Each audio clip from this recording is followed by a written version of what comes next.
Hey there! If you got a pair of these cool JLab Go Air Pop earbuds and want to connect them to your favorite iPhone or any other iOS devices including an iPad, in this beginner's tutorial, we're going to walk you through the pairing process.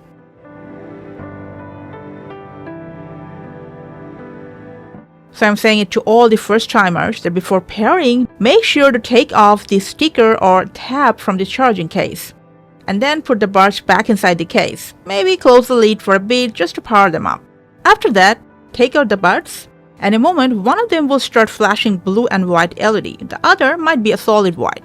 From settings, open up Bluetooth settings on your iPhone, and when JLab's name pops up in this list, just hit the name to pair. You can start using your earbuds right away. But if you want other customization options available to you, who doesn't? What you need to do is, from App Store, just go ahead, search for JLab. And this is JLab's official sound app. You can just install the app on your iPhone. After the download, follow the prompts and set up the app.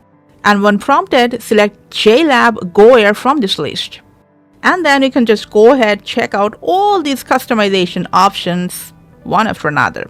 Pairing complete, my work is done here. Thanks for watching.